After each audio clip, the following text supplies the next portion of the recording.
Channel city news में आप सभी दर्शकों का स्वागत है।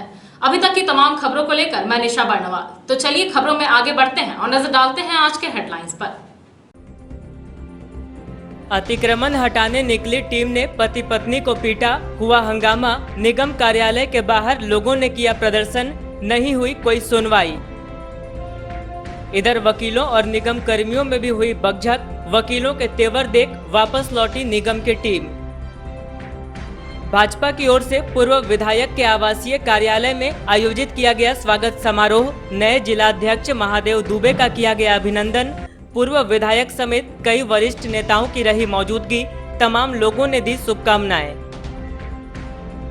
निगम की योजनाओं का निरीक्षण करने के लिए प्रभारी नगर आयुक्त का निकला काफिला। विभिन्न इलाकों में चल रही योजनाओं का लिया गया जायजा, दिए गए आवश्यक दिशा निर्देश।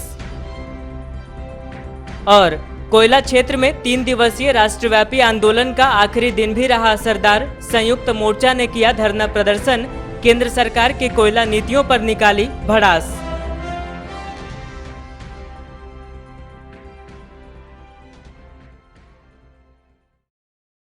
और अब खबरें विस्तार से। चिकित्सक से दिखाने आए एक दंपति ने नगर निगम के पदाधिकारी पर मारपीट का आरोप लगाया है। इनका कहना है कि ये सड़क किनारे खड़ी अपनी गाड़ी को हटा ही रहे थे। इसी बीच इनके साथ नगर निगम के सिटी मैनेजर राजन कुमार और निगम के कर्मियों ने मारपीट की। इधर निगम पदाधिकारी ने सारे आरोपों को बेबुनियाद बताया है। इन दिनों नगर निगम की ओर से अतिक्रमण हटाओ अभियान चलाया जा रहा है। इसी क्रम में चिकित्सक से दिखाने आए एक पति पत्नी के साथ मारपीट का आरोप निगम पदाधिकारी पर लगाया गया है, जिसके बाद हंगामा हुआ। आरोप लगा कि सिटी मैनेजर राजन कुमार और निगम कर्मियों ने फल खरीद रहे दंपति के साथ मारपीट की है। आरोप है कि जब ये फल खरीदने के लिए सड़क किनारे अपने वाहन को लगाए हुए थे, तभी अतिक्रमण हटाओ अभियान की टीम मौके पर पहुंची। इन्हें देखकर ये लोग वाहन हटाने लगे। इसी दौरान पहले पति के साथ मारपीट की गई। बीच बचाव के लिए आई पत्नी पर भी डंडे बरसाए गए। इसी के बाद स्थानीय लोग गुस्से में आ गए और इकट्ठे होकर निगम कार्यालय के बाहर प्रदर्शन करने लगे। देखते ही देखते नगर निगम हाय हाय के नारे लगाने लगे। घटना की जानकारी मिलते ही कांग्रेसी नेता सतीश केडिया समेत अन्य कई लोग निगम कार्यालय पहुंचे और इस बात की शिकायत नगर आयुक्त प्रेरणा दीक्षित से की। मौके पर दंपति का आरोप था कि उन्हें बेवजह मारा पीटा गया है। आप लोग यहीं पे रुकिए, मेरा धरना भी चल रहा है, वहीं बैठे हैं। जो मैडम से आप लोग यहीं रुकिए।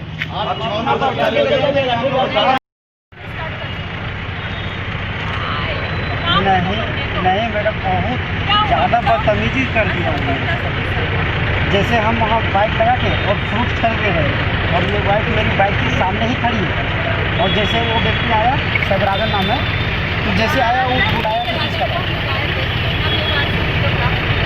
नहीं मैडम, वैसे नहीं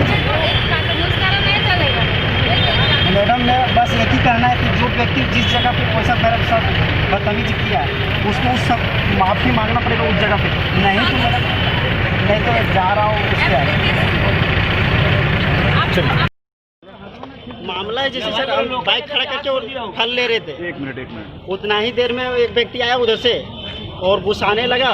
जब तक मेरी वाइफ हमको बुलाई उतना ही देर में हम पहुंचे बाइक तक और व्यक्ति आके हम पे हाथ उठाने लगा और जूता से भी मारा है। साजन बताया जा रहा है जिसका नाम। आप लोग क्या फल खरीदने के लिए आए थे?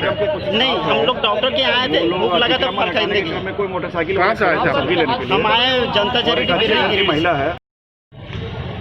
रोड पे गाड़ी खड़ा किए थे, जब सब्जी लेने गए हम गाड़ी के पास खड़ा थे, तो जब उधर से वो आए और वो चिल्लाने लगे कि गाड़ी किस कर, तो हम इसको बुलाएं कि गाड़ी नीचे करने बोल रहे हैं रोड पर से, और उधर से आए तो इनको थप्पड़ से और लात से भी मारने लगे। और उसके बाद जब हम छुड़ाने गए तो हम पर भी एक थप्पड़ उठाए और गाली देने लगे। कहाँ के लोग थे? नगर निगम। इधर इस बाबत सिटी मैनेजर राजन कुमार ने तमाम आरोपों को बेबुनियाद बताया और इसे फुटपाती दुकानदारों की साजिश करार दिया। मारपीट करने का नहीं, ऐसी कोई घटना नहीं घटी है कि महिला पे हाथ उठाया जाए, और 21वीं सदी में कोई महिला पे हाथ नहीं उठा सकता है। एज एक पदाधिकारी की हैसियत से भी हम इस बात का पूरी तरह से खंडन करते हैं। हाँ, गलत पार्किंग उनके हस्बैंड ने गाड़ी को कर रखा था, तो अभी चूंकि नगर निगम में और एसडीएम मैडम की तरफ से ऑर्डर है, चार्ज में वही है कि पार्किंग लोग सही ढंग से करें। उस विषय पे उनके हस्बैंड के साथ जो है सो कहा सुनी बहस हुई। शायद हो सकता है उस महिला को बुरा लगा हो, और वहाँ पे जो रोड पे सब्जी बरसों से बेचते आ रहे हैं, जिनकी वो फुटपाथ जो है सो अपने निजी संपत्ति के रूप में इस्तेमाल कर रहे थे, उनको जो तकलीफ है, तो संभवतः हो सकता है कि वहाँ पे जो बेच रहे हैं उनकी ये साजिश हो कि उस अबला नारी का या उस महिला का जो है सो सेंटीमेंट के साथ जो है सो उन लोगों ने जो इस्तेमाल करके जो है सो इस तरह का बयानबाजी करवाया है। मगर ये स्पष्टता है कि महिला पे हाथ नहीं उठा है। इसके लिए चाहे जिस तरह का भी जांच कर लिया जाए, हम उसके लिए तैयार हैं। नगर निगम के कर्मियों और गिरिडीह बार एसोसिएशन के अधिवक्ताओं के बीच शनिवार को तू-तू मैं हो गई। दरअसल निगम के कर्मी अतिक्रमण हटाने के लिए निकले थे। इस दौरान कोर्ट के बाहर गाड़ी खड़ी करने को लेकर विवाद हुआ था। हालांकि कुछ देर बाद मामला शांत हुआ।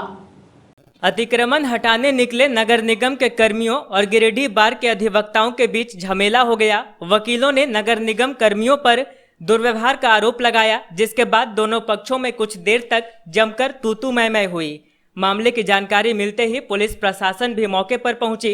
इस दौरान पुलिस अधिकारियों ने निगम का पक्ष लेते हुए वकीलों पर ही उंगली उठाई, लेकिन वकीलों की एकजुटता प्रशासन पर भारी पड़ गई। बताया गया कि कोर्ट के बाहर गाड़ी खड़ी करने को लेकर यह विवाद हुआ।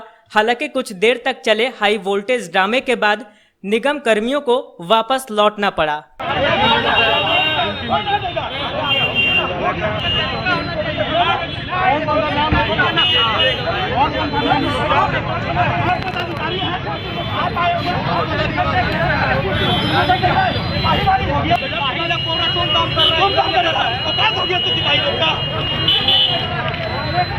अरे नहीं यार, चलो ना, सिपाही लोग को औकात नहीं है, कुछ समझा मजबूरी है यार।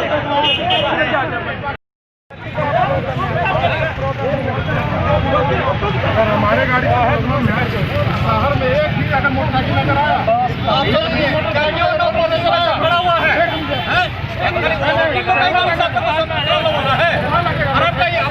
सिपाही लोग कौन काम करेगा वकील लोग को? बताइए, उधर दिखाते हैं, बुलाइए,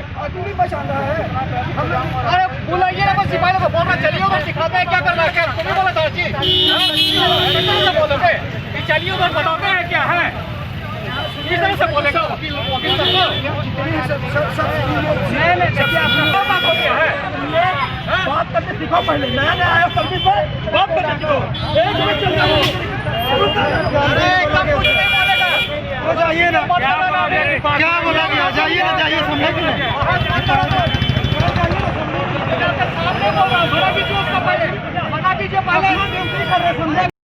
हम लोग को जो है काम करने में परेशानी हो रही है। गाड़ी हम लोग खड़े हुए हैं, पार्किंग की कोई व्यवस्था है नहीं। बोलते झंडा मैदान में पार्किंग की जगह ताला बंद रहता है, तो हम लोग अपना यहाँ पर आकर के कोर्ट का काम कर रहे हैं। गाड़ी किनारे खड़ी है, ट्रैफिक में कोई प्रॉब्लम नहीं है, लेकिन बाजबरन आकर के रोज बोलते गाड़ी हटाइए, यहाँ काम नहीं कीजिए, कैसे करेगा वकील? प्रशासन हमें ये बताया कि जितना ठेला रोड पे खड़ा है, जितना मोटरसाइकिल रोड पे खड़ा है, क्या उन लोगों को लाइसेंस है? वो लोग कैसे खड़ा है? पूरे शहर को देख लिया जाए कि हमारे गाड़ी कराने की वजह से पूरा शहर जाम हो रहा है, पूरा शहर में ट्रैफिक की व्यवस्था ही है। तो हम लोगों ने क्या गलत किया? 2 घंटे का कोर्ट चलता है, कोर्ट आकर के रोड के किनारे कोर्ट कर रहे हैं, उसमें लोग को आपत्ति नहीं है। से बात करें पुलिस वाले। एक टाउन थाना के सिपाहियों को इतनी औकात हो गई है कि आज वकील को भी तुमकम करता है ये लोग, और ये वकील को भी नहीं पसंद है। एक तो गरीब जितनी है, गरीब लोग को मारता पीटता हटाता है, उससे हम लोग अपने खुद किनारे रहते हैं। आज हम लोग जिप्सी वीडियो कॉलिंग के माध्यम से हम लोग रोड पर खड़े होकर अपना बहस कर रहे हैं, क्लाइंट से काम कर रहे हैं, और 3 सिपाहियों की इतनी हिम्मत कि तुम करके बात करता है, जबकि मैं इंस्पेक्टर हो चाहे जो मैं आपका कहता हूँ कि मैं किनारे सरकार अपना कर रहता हूँ। इतनी औकात हो गई इनकी, ये समझ में मैं कह रहा हूँ कि वकीलों की बात है। वकील के साथ अगर ये लोग करेंगे तो सर किसी को ना हम लोग बख्शने वाले हैं। ये कि बढ़िया से डिग्निटी वकील से बढ़िया से बात करें, तुम काम करने का औकात नहीं उसका। अभी क्या हुआ था? अभी क्या, हम लोग रोड के किनारे अपना लगा के जिप्सी से बहस करते हैं, क्लाइंट को भी डील करते हैं यहीं से। वहाँ तो हम लोग के लिंक देता है, पचकार या चपरासी बोलता है तो हम लोग लिंक पे जुड़ते हैं। घर में रहेंगे तो कहाँ से जुड़ सकेंगे? वो तो नहीं आ सकेगा। हम लोग क्लाइंट को कैसे दिखाएंगे वीडियो कॉलिंग के क्या माध्यम से? क्लाइंट को क्या हम बताएंगे क्या कर रहे हैं नहीं कर रहे हैं? क्लाइंट को भी तो दिखाना है। तो उसके बाद सिपाही आएगा तो वो लॉयर को बोलेगा तुम। हम लोग रोड के किनारे खड़े हैं, हम लोग आवागमन बाधित नहीं कर रहे हैं। हम लोग कोई भी यातायात को बाधित नहीं कर रहे हैं।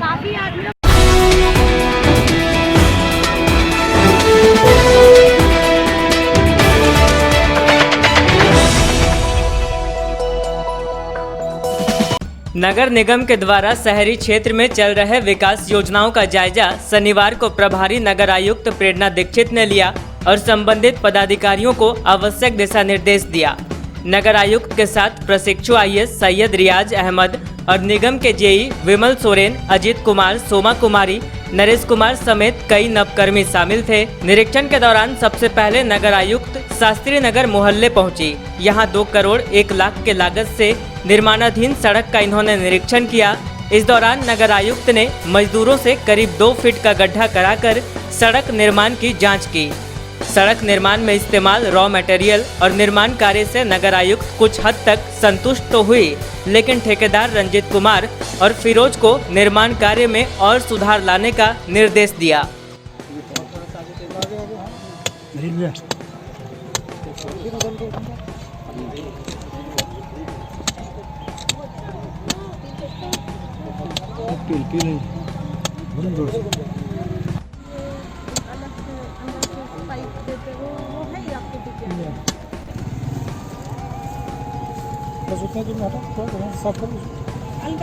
बिटुमेन का कितना क्वांटिटी ऐसे मिक्स करते हैं? उसको अलग करो, कुछ क्या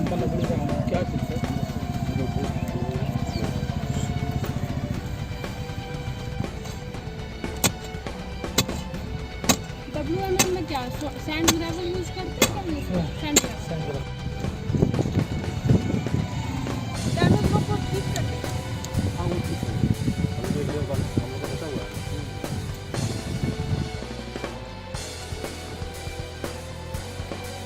इसके बाद नगर आयुक्त पूरे टीम के साथ होटी बाजार हटिया पहुंची, जहां 1 करोड़ से अधिक की राशि से बन रहे मार्केट का हाल देखा। मार्केट निर्माण में ठेकेदार उमेश सिंह द्वारा बेहद खराब क्वालिटी के ईंट और लोकल TMT का इस्तेमाल देखकर नगर आयुक्त गुस्से में आ गई। नगर आयुक्त ने नजर चुरा रहे ठेकेदार उमेश सिंह को बुलाया। इसके बाद उन्होंने ठेकेदार को जमकर फटकार लगाई और निर्माण कार्य में सुधार लाने की नसीहत दी। साथ ही उन्होंने कड़े शब्दों में अल्टीमेटम भी दिया।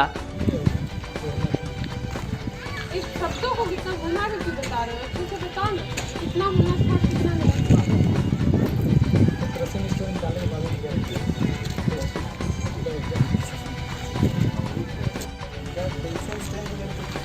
नहीं, इनका स्ट्रेंथ होता है और एक मशीन आती है जिसमें रख करके भी चेक करते हैं।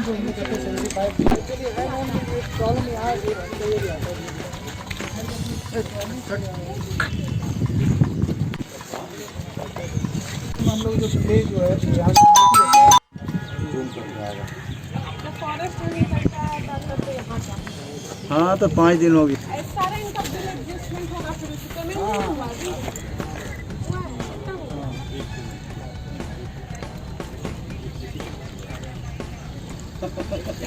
हाँ पशु वाला सैंपल लेकर के आएगा तो पता चल जाएगा रोड कौन सा है। और हम लोग भी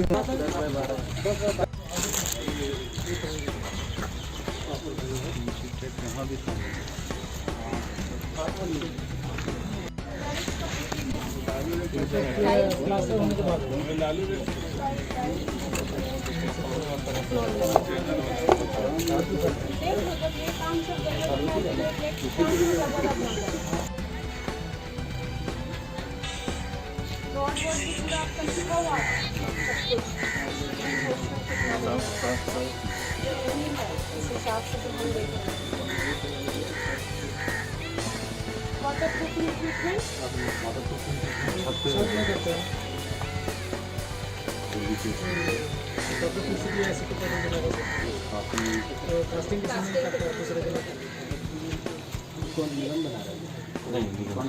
कौन हाँ कॉन्ट्रैक्टर और ये जो है आपका यहाँ पे लैब है जो गवर्नमेंट का जो डिपार्टमेंट है रोड में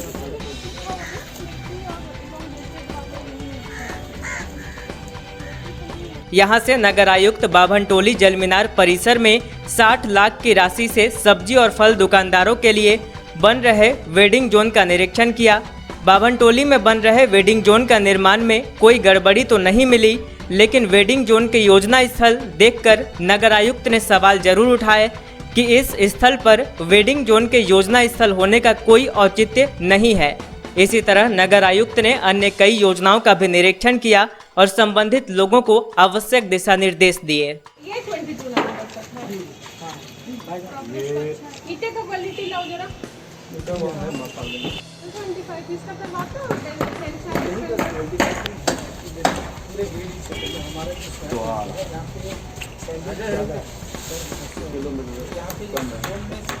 हम लोग का अप्रूव तो जहाँ पे मिलेगा हम लोग में ही बना रहा है और इधर किसी जोन में नहीं बना।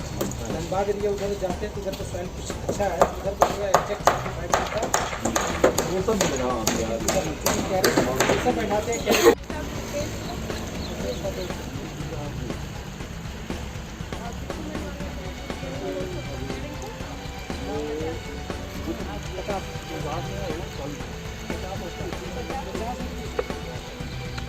निगम कार्यालय के बाहर नगर कांग्रेस कमेटी ने पेट्रोलियम पदार्थों के बेतहाशा मूल्य वृद्धि के विरोध में धरना दिया। इस दौरान केंद्र सरकार पर जमकर निशाना साधा गया, जिसके बाद महामहिम राष्ट्रपति के नाम अनुमंडल पदाधिकारी को ज्ञापन भी सौंपा गया।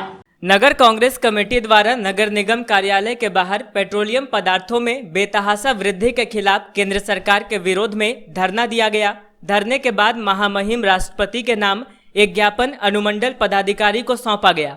बताया गया कि केंद्र सरकार द्वारा लगातार उत्पाद शुल्क और पेट्रोलियम पदार्थों के मूल्य में वृद्धि की जा रही है। इसे वापस लेने के लिए कांग्रेस ने आंदोलन का बिगुल फूंक दिया है। इस अवसर पर नेताओं ने कहा कि कोरोना काल में जब पूरे भारत की जनता इस सरकार से राहत की उम्मीद कर रही थी, ऐसे वक्त में पिछले 25 दिनों से लगातार पेट्रोलियम पदार्थों के मूल्य में वृद्धि करना बिल्कुल भी न्यायसंगत नहीं है। आज पूरा देश महंगाई की मार से त्रस्त है। ऐसे में सरकार को अविलंब मूल्य वृद्धि वापस लेनी चाहिए। मौके पर प्रदेश कांग्रेस कमेटी के प्रतिनिधि सह जमुआ विधानसभा प्रभारी सतीश केडिया, नगर कांग्रेस कमेटी के अध्यक्ष महमूद अली खान, आलमगीर आलम, अमित सिन्हा, कृष्णा सिंह, अजय राय, संजय यादव, अजय कुमार देव, दुर्गा प्रसाद, पवन सिंह, आशीष एहसान सहित अनेकों प्रमुख कांग्रेसी उपस्थित थे। मोदी सरकार पेट्रोल डीजल के बढ़े दामों को वापस लेना होगा। पेट्रोल डीजल के दामों को वापस लेना होगा। मोदी सरकार होश में आओ। मोदी सरकार होश में आओ। आज हम लोग टावर चौक के समीप पेट्रोल और डीजल के दामों में बढ़ोतरी को लेकर एक दिवसीय धरना पर बैठे हैं।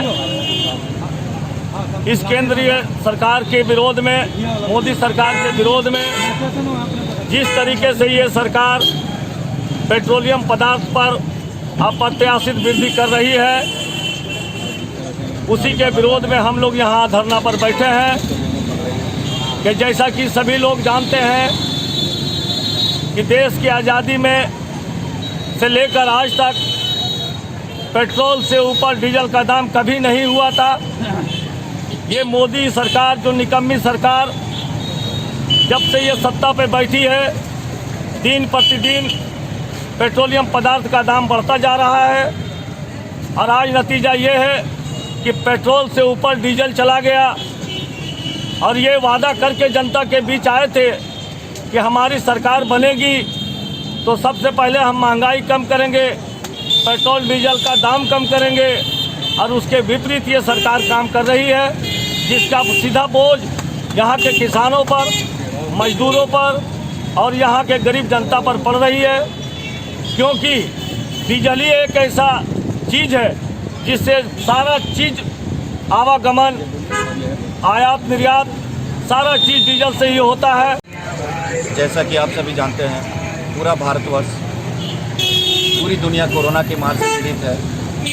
ऐसे में जब पूरा देश इस केंद्रीय सरकार से राहत की उम्मीद करता था, ऐसे वक्त में पिछले लगातार एक माह से ये ऐतिहासिक वृद्धि है। लगातार एक माह से हर रोज़ डीजल और पेट्रोल के मूल्यों में ये सरकार वृद्धि कर रही है। और वैसे वक्त में जब अंतर्राष्ट्रीय बाज़ार में लगातार तेल के मूल्यों में गिरावट जारी है, एक वक्त था जब हमारी यूपीए सरकार सत्ता से बेदखल हुई थी 2014 में। उस समय लगभग 9 रुपये कुछ पैसे डीजल पेट्रोल पर कर हुआ करते थे, केंद्रीय कर हुआ करते थे। आज वो लगभग 35 से 38 रुपये लीटर डीजल केंद्रीय मद में या राज्य सरकार के मद में कर लिए जा रहे हैं। तो क्या ये आज की तारीख में जब कोरोना की मार से आप भी देख रहे हैं कि जनता का रोज़गार चला जा रहा है, करोड़ों मजदूर बेघर हो गए हैं, कुछ लोग इधर से उधर होने में अपनी जान गंवा चुके हैं। इस वक्त में जनता के साथ इस तरह की बढ़ोतरी करना, जिसमें डीजल आज की मूलभूत ज़रूरतों में है शुमार, जिसके बिना आज जीवन की कल्पना नहीं की जा सकती, ऐसे वस्तु का रोज़ लगातार एक महीने से रेट बढ़ाना और ऐतिहासिक रूप से 70 सालों में पहली बार डीजल का मूल्य पेट्रोल से ऊपर चला गया है। ये वही सरकार है जिसने 6 वर्ष पहले नारा दिया था, बहुत हुई महंगाई की मार, अब लाओ मोदी सरकार। और वही मोदी सरकार 2014 के पेट्रोलियम डीजल के मूल्यों से आज लगभग 60 से 70% वृद्धि हो चुकी है। तो ये सरकार क्या करना चाहती है जनता के साथ? मैं मीडिया के माध्यम से सवाल करता हूँ इस सरकार से कि आप जनता के साथ क्या करना चाहते हैं? उनको जिंदा रखना चाहते हैं या गरीबों को आप ख़त्म कर देना चाहते हैं? क्या इसी तरह से गरीबी मिटाएंगे आप? और ये हमारा प्रतीकात्मक आंदोलन है, शुरुआती आंदोलन है, और जब तक ये सरकार डीजल और पेट्रोलियम के मूल्यों में वृद्धि को वापस नहीं लेती, तब तक हमारा आंदोलन जारी रहेगा। कोल सेक्टर में 3 दिवसीय राष्ट्रव्यापी हड़ताल का आखिरी दिन भी गिरिडीह में बेहद असरदार रहा। सीसीएल एरिया के अधिकांश मजदूर हड़ताल पर रहे और सरकार की गलत नीतियों की आलोचना की। यूनियन नेताओं ने कहा कि इस हड़ताल की सफलता ने यह साबित कर दिया है कि सरकार की नीति मजदूर विरोधी है। कोल सेक्टर में 3 दिवसीय राष्ट्रव्यापी हड़ताल का आखिरी दिन भी गिरिडीह एरिया में बेहद असरदार रहा। संयुक्त मोर्चा में शामिल ट्रेड यूनियनों की ओर से प्रदर्शन कर हड़ताल सफल करने की अपील की गई थी, जिसका खासा असर दिखा और हड़ताल को आशातीत सफलता मिली। इसको लेकर शनिवार को भी सीसीएल गिरिडीह एरिया के अधिकांश मजदूर हड़ताल पर रहे। इस हड़ताल का खासा असर Baniyadih, open cast mines, Kabribad, account office, workshop आदि में देखा गया। यहां मजदूरों को संबोधित करते हुए यूनियन नेताओं ने कहा कि एफडीआई और कॉमर्शियल माइनिंग देश हित में नहीं है। सरकार मजदूरों तथा देश के हित से समझौता कर कंपनियों को फायदा पहुंचाने के जुगत में है।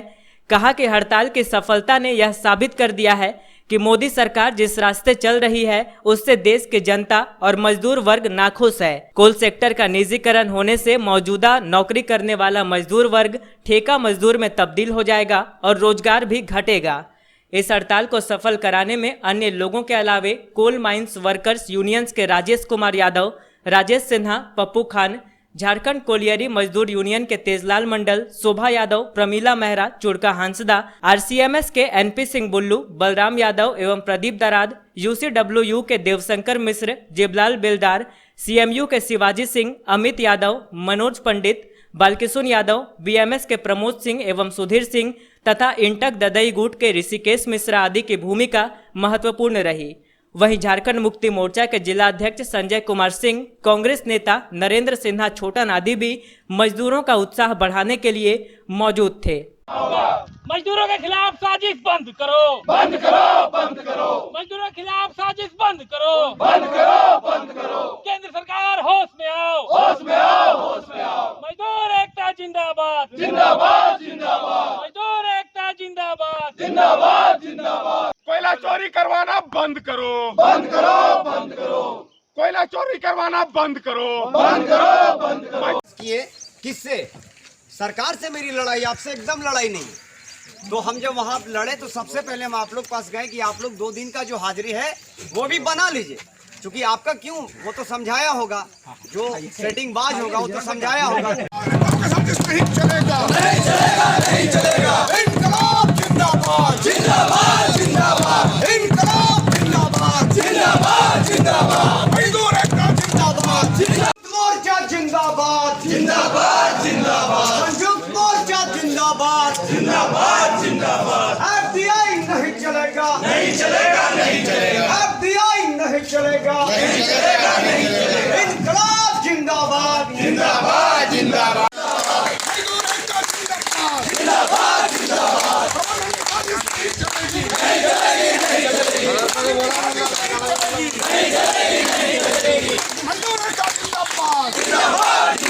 कभी ऐसा है कि कुछ मैनेजमेंट से लगकर कुछ लोग 15 लोग बना लिए थे और उनको हम लोग यूनियन की तरफ से उस पर लगाएंगे अंकुश। साथ ही साथ जो मैनेजमेंट साथ दे रहे थे उन पर भी बहुत तेजी से हम लोग लगेंगे, लेकिन ले दे के पूरा का पूरा सफल रहा। बहुत धन्यवाद देते हैं कि कई जो कर्मी थे जो हाजिरी बना लिए थे स्वेच्छा से, उन्होंने अपनी हाजिरी को कटा दिया है। और मोदी सरकार का फिर से एक बार रिपीट करते हैं कि आप 2014 से लगातार आप उसके पहले का अगर सुनेंगे तो लगेगा कि वो जितना चीज़ का वो सपोर्ट करते सबका विरोध करना शुरू कर लिए। और अमित शाह ने खुद ही कह दिया कि ये जुमलेबाजी थे। बस उसी जुमलेबाजी के आधार पर ये जो कर रहे हैं वो बहुत ही गलत कर रहे हैं, मजदूरों के साथ बहुत ही गलत कर रहे हैं, कोल माइंस के साथ बहुत गलत कर रहे हैं, निजीकरण कर रहे हैं। और इसका पेट्रोल डीजल की कीमतों में बढ़ोतरी को लेकर राष्ट्रीय मजदूर कांग्रेस इंटक के द्वारा मोहनपुर में विरोध प्रदर्शन किया गया। इस दौरान केंद्र सरकार की नीतियों की जमकर आलोचना की गई। वहीं ऑटो को धक्का देकर पेट्रोलियम पदार्थों की मूल्य वृद्धि का सांकेतिक विरोध दर्ज करवाया गया। राष्ट्रीय मजदूर कांग्रेस इंटक के द्वारा पेट्रोल डीजल के मूल्य में बढ़ोतरी को लेकर औद्योगिक क्षेत्र मोहनपुर में धरना प्रदर्शन किया गया। यहां राष्ट्रीय अध्यक्ष स्वामीनाथ जायसवाल एवं प्रदेश अध्यक्ष अबू हसन के निर्देशानुसार जिला अध्यक्ष मोहम्मद हसनैन अली की अध्यक्षता में यह कार्यक्रम किया गया, जिसमें केंद्र सरकार की नीतियों की आलोचना की गई और पेट्रोलियम पदार्थों के मूल्य वृद्धि को वापस लेने का आह्वान किया गया। इस दौरान ऑटो को धक्का मारकर पेट्रोलियम पदार्थों के मूल्य वृद्धि का सांकेतिक विरोध दर्ज करवाया गया। मौके पर मीडिया प्रभारी सोनू खान सहित अन्य कई लोग मौजूद रहे।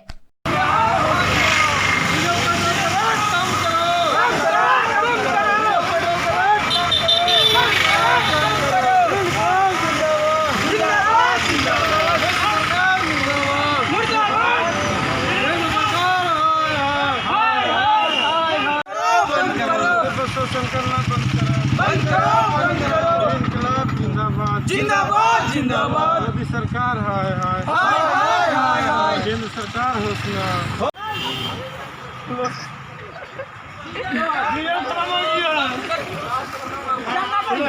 स्टार्ट ना कर रहे हो तो स्टार्ट कर देना होगा, तेल हो। मोदी सरकार हाय हाय, केंद्र सरकार होश में आओ। जोहार, सलाम, नमस्कार। मैं हसनैन अली, जिला अध्यक्ष गिरिडीह राष्ट्रीय मजदूर कांग्रेस इंटक। माननीय राष्ट्रीय अध्यक्ष श्री स्वामीनाथ जायसवाल जी एवं माननीय प्रदेश अध्यक्ष श्री अबू हसन जी के निर्देशानुसार केंद्र सरकार द्वारा लगातार पेट्रोल डीजल के मूल्यों में वृद्धि एवं कोल ब्लॉक निजीकरण करने के खिलाफ राष्ट्रीय मजदूर कांग्रेस इंटक गिरिडीह के द्वारा आज ऑटो को धक्का देकर एवं मजदूर विरोधी विचारधारा केंद्र सरकार के खिलाफ जमकर नारेबाजी की गई। पूर्व विधायक निर्भय कुमार शहवादी के आवास पर शनिवार को भारतीय जनता पार्टी के नवनिर्वाचित जिला अध्यक्ष महादेव दुबे का स्वागत समारोह मनाया गया। इस दौरान महादेव दुबे ने पूरे निष्ठा के साथ पार्टी संगठन को पूरे जिले में मजबूती देने की बात कही। भारतीय जनता पार्टी के नवनिर्वाचित जिला अध्यक्ष महादेव दुबे का स्वागत समारोह शनिवार को पूर्व विधायक निर्भय शहवादी के आवास पर रखा गया। मौके पर पूर्व विधायक निर्भय कुमार शहवादी, निवर्तमान जिला अध्यक्ष सुनील अग्रवाल, पूर्व जिला अध्यक्ष यदुनंदन पाठक, संत कुमार लल्लू, संजय सिंह, देवराज, अनुप सिन्हा, संजीत सिंह पप्पू, राजेश जायसवाल, सिंकू सिन्हा, प्रकाश दास, रंजन सिन्हा, नीलू सिन्हा, मनोज संघईट, संदीप डंगैच, सुमंत सिन्हा, भोला पाठक, विजय सिंह, साठू ठाकुराज, ओम प्रकाश गुप्ता आदि प्रमुख कार्यकर्ता शामिल थे। स्वागत सत्कार के बाद नेताओं ने कहा कि भारतीय जनता पार्टी ही एकमात्र ऐसी पार्टी है जो बूथ स्तर के कार्यकर्ताओं को भी उचित सम्मान देती है। आज उसी का प्रतिफल है कि महादेव दुबे जैसे कर्मठ, योग्य, ईमानदार और मेहनती कार्यकर्ता को भारतीय जनता पार्टी का जिला अध्यक्ष बनाया गया है। श्री दुबे से उम्मीद है कि उनके नेतृत्व में भारतीय जनता पार्टी पूरे जिले में एक मजबूत संगठन खड़ा करेगी। इधर महादेव दुबे ने कहा कि भारतीय जनता पार्टी के प्रदेश नेतृत्व ने मेरे जैसे साधारण कार्यकर्ता को एक बड़ी जिम्मेदारी देते हुए गिरिडीह जिले का कमान सौंपने का काम किया है। निश्चित रूप से यह हमारे लिए एक चुनौतीपूर्ण पद है और हम अपने जिले के सभी अनुभवी साथियों के सहयोग से पार्टी संगठन को पूरे जिले में मजबूती देने का काम करेंगे। काफी लंबा इंतजार हुआ। सभी जानते हैं कि केंद्र से लेकर राज्य और जिला के पदाधिकारियों के लिए रायशुमारी हुई और ये काफी लंबे अंतराल के बाद, और इसका कारण सभी आप अवगत हैं। कोरोना जैसी महामारी से निपटने में भारतीय जनता पार्टी के एक एक लोग लगे हुए थे और समय पे सभी प्रदेश के पदाधिकारियों की घोषणा हुई, साथ ही सभी जिला अध्यक्षों के नाम की घोषणा हुई। हम इस बात को बड़े खुशीपूर्वक आज कह सकते हैं कि हमारे गिरिडीह जिला के लिए एक योग्य, कर्मठ और पार्टी के प्रति समर्पित ऊर्जावान व्यक्ति आदरणीय महादेव दुबे जी को जिलाध्यक्ष का कार्यभार सौंपा गया है। इसके लिए हम केंद्रीय नेतृत्व को, राज्य के नेतृत्व को आभार प्रकट करते हैं कि इनके जैसे योग्य, सुलझे हुए व्यक्ति को जिलाध्यक्ष की कमान देने का काम किया है। और भारतीय जनता पार्टी के एक एक कार्यकर्ताओं में इस बात की काफी खुशी है। जब हमारी सरकार सत्ता में थी तो उस समय के जो दायित्व थे संगठन का, उसमें कुछ शिथिलता स्वाभाविक है कि आ जाती है, लेकिन अभी विपक्ष की राजनीति करनी है।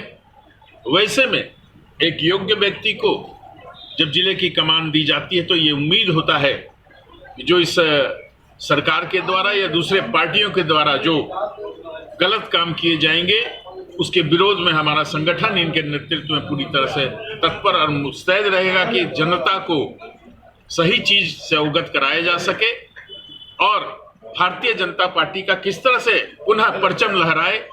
गिरिडीह जिला में काफी निराशाजनक विधानसभा चुनाव की जहां तक बात है प्रदर्शन हुआ था।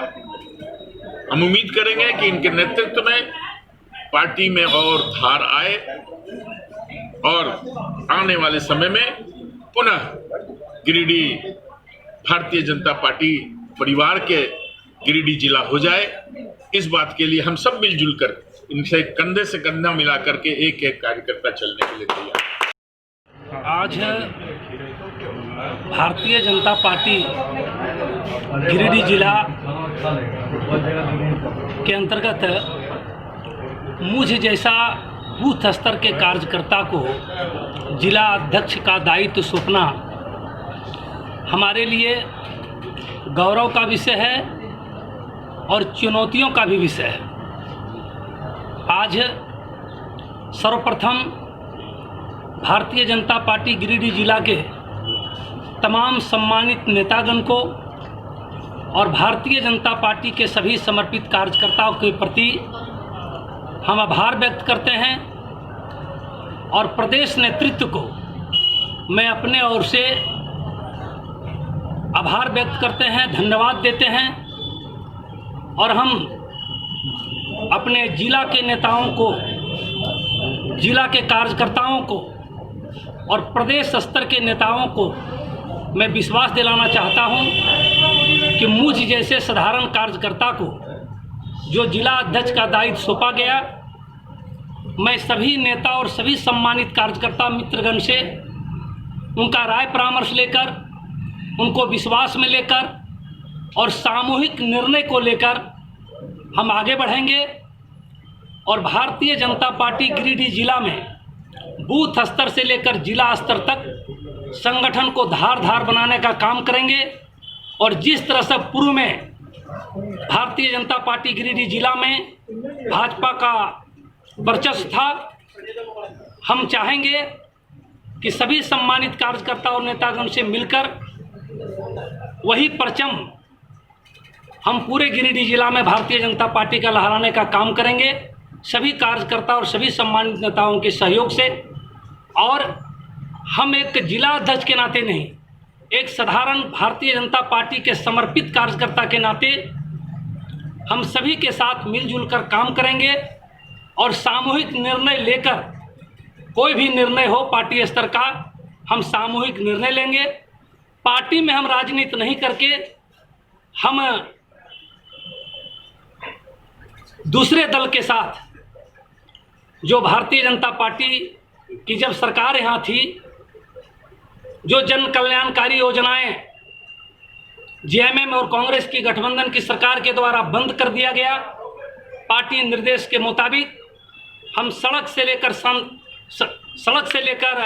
सदन तक हम लोग भारतीय जनता पार्टी के संगठन के नाते हम लोग आंदोलन करेंगे और जनहित का जो बात रहेगा, इसके लिए हम भारतीय जनता पार्टी के बैनर तले हम अपने संघर्ष को जारी रखेंगे।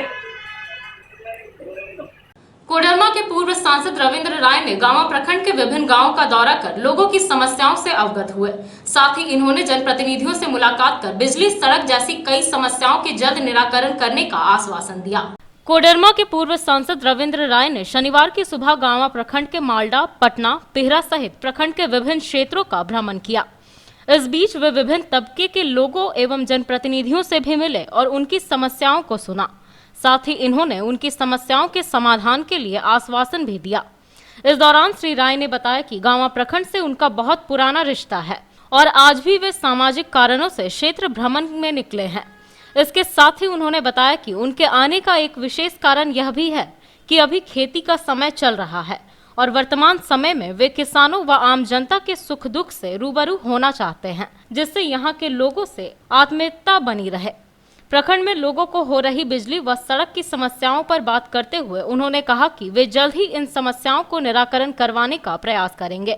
मौके पर राम यादव, उपेंद्र सिंह, दिलीप बर्णवाल, संजय बर्णवाल, अजित शर्मा, शेखर पासवान सहित दर्जनों कार्यकर्ता एवं कई ग्रामीण मौजूद थे। ये भी तो कुछ सामाजिक पर्पस से आना हुआ है। हमारे कुछ कार्यकर्ताओं के घर में अप्रत्याशित घटना घट गई माता जी, तो उनके दुख के घड़ियों में हमारी आदत रही है, हमारे पार्टी की भी आदत रही है कि कार्यकर्ताओं के या शुभचिंतकों के घरों में खुशी और गम में शामिल होने का इसी क्रम में आना हुआ है। सर इस क्रम में लोगों से जानकारियां भी लेना एक काम होता है कि क्षेत्र में क्या चल रहा है, नहीं चल रहा है, लोग स्वास्थ्य की दृष्टि से अभी कैसे हैं। अभी खेती का समय हुआ है तो उसके दृष्टि से भी जानकारी लेना है। तो एक क्षेत्र से जीवंत संबंध बना रहे और लोग इस कोरोना महामारी में भी सतर्कतापूर्वक जनता के साथ आत्मीयता का संबंध बनाए रखें, इस आग्रह के लिए भी हम लोग भ्रमण करना शुरू किए हैं। क्योंकि अभी जो एक सोशल डिस्टेंस की बात चलती है, मेरा ये मानना है कि सोशल डिस्टेंस नहीं, फिजिकल डिस्टेंस रखें और सामाजिक नज़दीकीपन बढ़ाएं, जिसमें कि आत्मीयता, प्रेम, एक दूसरे के प्रति लगाव ये बढ़ना चाहिए। सिर्फ शारीरिक दूरियां रखनी चाहिए। ये ऐसा ना हो कि शारीरिक दूरी बनाने के क्रम में सामाजिक दूरियां हो जाएं, तो ये कोरोना को और मजबूत कर देगा। इसीलिए शारीरिक दूरी बनाकर सामाजिक एकात्मता बनाए रखें लोग, ये ज़रूरी है। सर क्षेत्र में बिजली की समस्या बहुत है। आज मेरी बातचीत हो रही है, वैसे तो बीच में काफ़ी सुधार हुआ था, इधर सुनने में आया है कि बिजली की स्थिति गड़बड़ाई है। तो मैं समझता हूँ कि इस विषय पर सरकार और प्रशासन की संवेदनशीलता और कुछ कमज़ोर हो गई है। बिजली की उपलब्धता के बाद भी लोग व्यवस्था के अभाव में कठिनाई पैदा कर रहे हैं और समस्या पैदा कर रहे हैं। इस संबंध में आने वाले समय में अभी तो एक जो मर्यादा है उसी में हम इस विषय का मांग कर सकते हैं लेकिन ज़रूरत पड़ा तो इस विषय को थोड़ा हम लोग कड़ाई से पेश आएंगे। सर, जो जेवीएम से बीजेपी में आए यहाँ के कार्यकर्ता, उनके लिए आप क्या टिप्स देना चाहेंगे? अब जेवीएम तो भुला गए हम लोग, सब भाजपाई हैं और जैसे हम हैं वैसे वो हैं। हम दोनों में कोई फ़र्क नहीं है। जो जेवीएम जिसको आप कभी देखे होंगे तो उनके और हमारे बीच में कोई फ़र्क नहीं बच गया। अब तो दुल्हन जब घर में आती है तो घर की मालकिन होती है। बाबूलाल मरांडी विधायक दल के नेता। मुफस्सिल क्षेत्र के कोयरीडीह में ट्रैक्टर से हल जोत रहे एक युवक की मौत ट्रैक्टर के नीचे दबने से हो गई। बताया गया कि हल जोतने के दौरान ही ट्रैक्टर असंतुलित होकर पलट गया, जिससे युवक नीचे दब गया। घटना के बाद मृतक के शव का पोस्टमार्टम गिरिडीह सदर अस्पताल में कराया गया। मुफस्सिल थाना क्षेत्र के लेदा स्थित कोयरीडीह में ट्रैक्टर से खेत जोत रहे एक व्यक्ति की मौत ट्रैक्टर के पलट जाने से हो गई। बताया गया कि रामजी महतो का 30 वर्षीय पुत्र अनिल कुमार वर्मा ट्रैक्टर से हल जोत रहा था। इसी दौरान अचानक ट्रैक्टर असंतुलित होकर पलटी मार गई। ट्रैक्टर के नीचे दबने से अनिल की मौत मौके पर ही हो गई। हालांकि परिजनों और ग्रामीणों ने आनन फानन में ट्रैक्टर को सीधा किया, तब तक इसकी जान जा चुकी थी। घटना की सूचना मिलते ही पुलिस मौके पर पहुंची और शव को पोस्टमार्टम के लिए सदर अस्पताल भेज दिया। शनिवार को शव का पोस्टमार्टम कराकर चिकित्सकों ने शव को परिजनों के सुपुर्द कर दिया। जो मरा वो अनिल प्रसाद, कहाँ घर है? आपका क्या नाम हुआ? जगदीश प्रसाद। कौन लगते हैं आप? माहिर भाई था। क्या नाम है आपका? भाई क्या हुआ था? ट्रैक्टर चला रहा था खेत में, वो पलटने से हुआ। कब हुआ है? कल 2 बजे का था। कैसे पलट गया ट्रैक्टर? वो कादो खेत में था, फंस गया था गाड़ी निकालने चक्कर में गाड़ी पलटी हुई। या अकेले जख्मी हुआ और कोई भी था? और कोई नहीं था। क्या वहीं पे एक्सपोर्ट डेट हो गया या एक्सपोर्ट नहीं? वहीं हो गया था। शादीशुदा है? शादीशुदा। एक बच्चा है, वो मां मानने वाली है।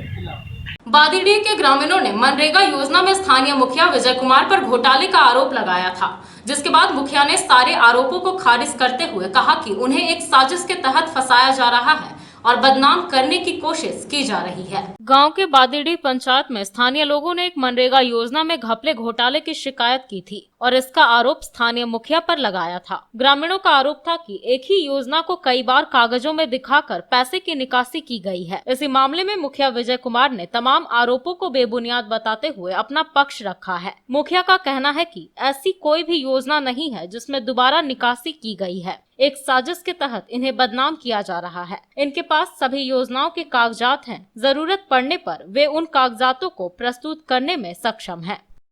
भारियो रोड पंडरिया से मुनार बाग होते हुए परसोनी तक मिट्टी मरम रोड निर्माण को लेकर के हमारी सिटी न्यूज में मेरे खिलाफ में माले के बहकावे में कुछ लड़का लोग गलत बयानबाजी करके मेरे खिलाफ ये मैसेज दिया कि इसमें एक ही रोड में 5 बार निकासी करके 18 लाख रुपया का गबन किया गया, जो निराधार और सरासर गलत है।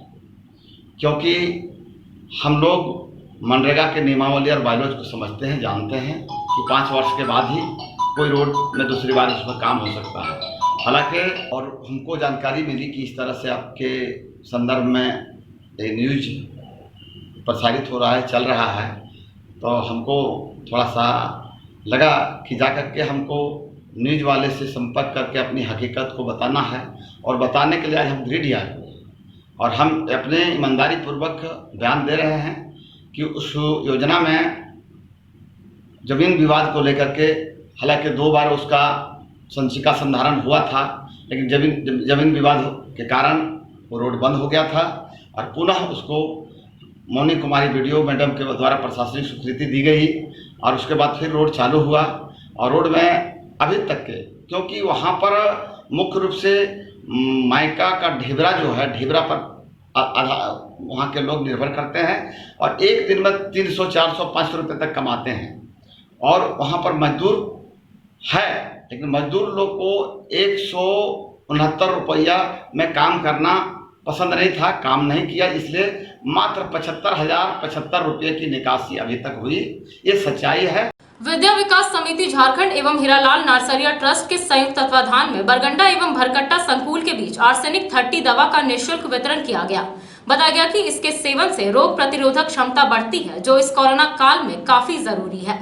सरस्वती शिशु विद्या मंदिर बरगंडा में शनिवार को विद्या विकास समिति झारखंड एवं हीरालाल नरसरिया मेमोरियल ट्रस्ट के संयुक्त तत्वाधान में बरगंडा एवं भरकट्टा संकुल के बीच आर्सेनिक 30 दवा का विद्यालय से निःशुल्क वितरण किया गया।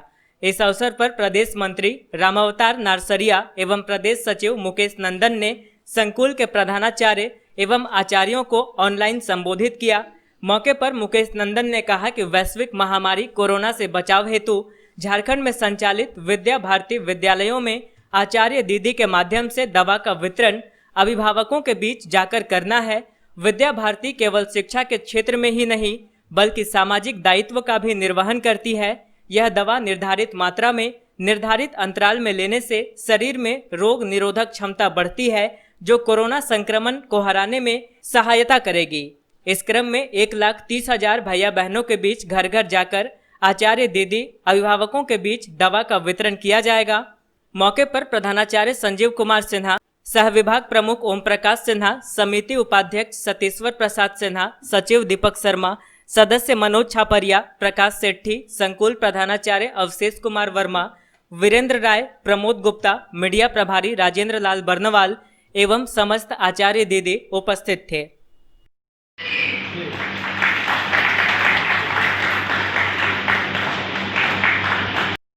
विद्या भारती विद्या विकास समिति की ओर से आज अपने बरगंडा संकुल और भरकटा संकुल के लिए जो कोरोना 19 है उसके इलाज की तो अभी नहीं आई है, लेकिन उनका इम्यूनिटी बढ़ाने के लिए अपने होम्योपैथिक दवा आर्सेनिक 30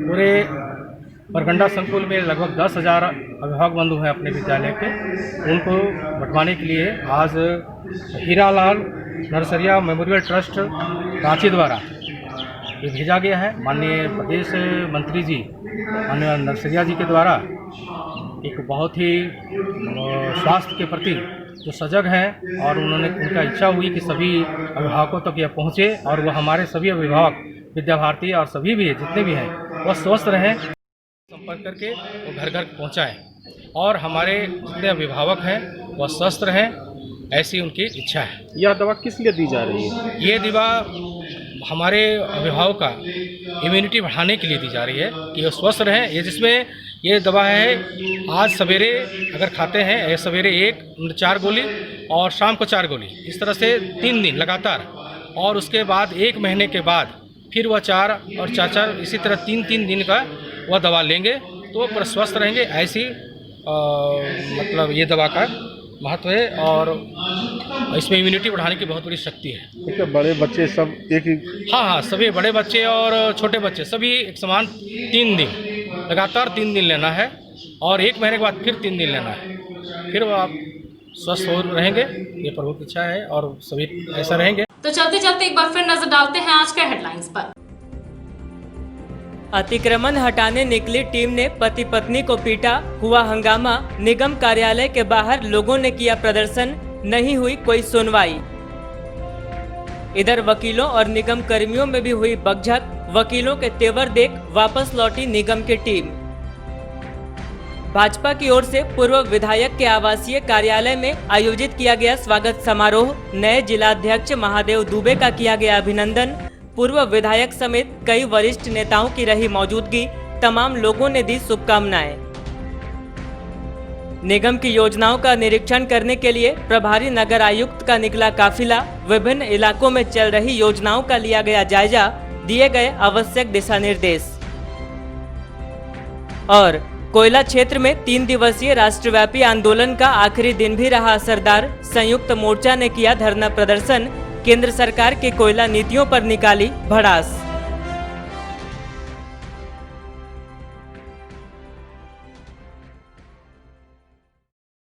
तो दर्शकों, ये था हमारा आज का न्यूज अंक। आज के अंक में बस इतना ही। कल फिर होगी मुलाकात कुछ अन्य खबरों के साथ। तब तक के लिए दीजिए मुझे और मेरी पूरी टीम को इजाजत। नमस्कार।